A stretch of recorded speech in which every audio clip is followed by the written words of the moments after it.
Regarde autour de toi, le monde vacille. Est-ce la fin ou un passage? C'est une obsession chez moi de réfléchir à ça. La société, elle est polluée par des comportements acariâtres, violents, critiques, rageux, des gens qui prennent à la légère leur santé mentale. C'est vrai. Leur conscience, leur paix intérieure, ça devient un poison social de les écouter. Il faut faire attention à nous. On nous a appris à prendre notre voiture, à traverser la rue pour accéder à ceci ou à cela. Ah, vous voyez ce que je fais allusion? Jamais à nous arrêter, à regarder en nous. Et quand j'essaye d'en parler, la réponse est souvent la même. Non, je ne veux pas savoir. Non, ça fait peur. Non, j'ai pas le temps. Ça montre à quel point l'inconscient est endormi, se défend dès qu'on s'en approche. La peur répond avant même la curiosité. Ouais. Jeanne posait déjà cette interrogation profonde. Tant que vous n'aurez pas rendu l'inconscient conscient, il dirigera votre vie et vous l'appellerez le destin. Et pourtant, tout a été fait pour que notre inconscient reste inconscient. Et cela a créé une société malade, sans regard intérieur. Cette multitude de thérapeutes, de guérisseurs, d'outils qui sont nés de ce bilan.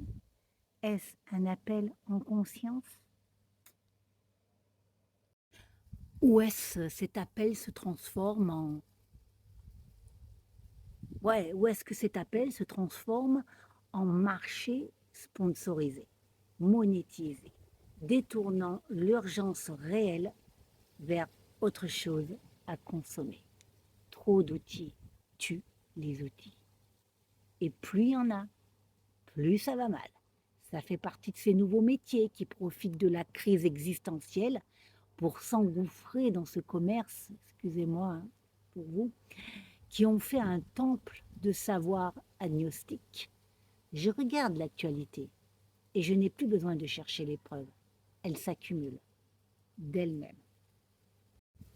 Une conviction qui se retourne en un coup de fil, un principe qui tenait bon la veille et qui plie devant un appel du pouvoir. Je pense à la ministre là, de la transition écologique hier. Tiens. Ce n'est pas un fait isolé, c'est un symptôme de plus. Et puis je pense aussi à tout ce qu'on peut voir, comme ces actes violents, ces homicides, tout ce qu'on enquille depuis quelques jours, quelques semaines. Donc, dis donc, plus il y a des gens qui soignent, moins ça va, hein, je ne sais pas. Hein. Je crois qu'on titille des énergies là, et ça se répercute, ça se bouscule, ça s'entrechoque dans l'univers et ça ne nous va pas en Guadeloupe. Hein. Alors je repense à mes plus belles années. On a vécu la joie de vivre, on a laissé faire, sans voir que chaque confort accueilli était aussi une porte qu'on ouvrait sans discernement. Hein. On en parlait hier, j'ai fêté mes 65 ans hier, et oui, on a vécu des années, nous, là, les 60-70 ans, là, magnifiques, euh, sans discernement, vers un ailleurs, c'était tellement confortable. Et nos enfants ont hérité de cette légèreté comme d'un acquis, sans mémoire justement de cette bataille qu'on a, qu'on a eue, qu'on a rendue possible, d'avoir une machine à laver, enfin, je sais pas, tout était compliqué avant, mais là maintenant,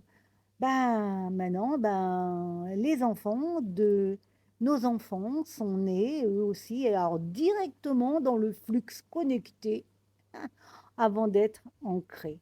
3 générations. Et à chaque génération, un peu plus d'aisance, un peu moins d'âme. Car ce n'est pas le confort en soi qui a désincarné les gens, c'est de l'avoir reçu sans conscience, sans rite de passage, sans avoir eu à le mériter dans son corps. Ce qui n'est pas gagné par l'effort ne s'ancre jamais, et ne s'ancre jamais dans l'énergie, dans l'être. Ça reste à la surface, comme une énergie empruntée, ce que beaucoup de gens qui soignent empruntent plutôt qu'incarner. Alors, les gens flottent. Ils ne sont plus les chamans de leur propre vie, mais des consommateurs de sens occupés, dirigés, drainés par un courant collectif qui sait exactement où les mener. Et pourtant, quand je les croise, quand je les regarde dans les yeux, je vois encore une flamme. Ils ont l'air éveillés.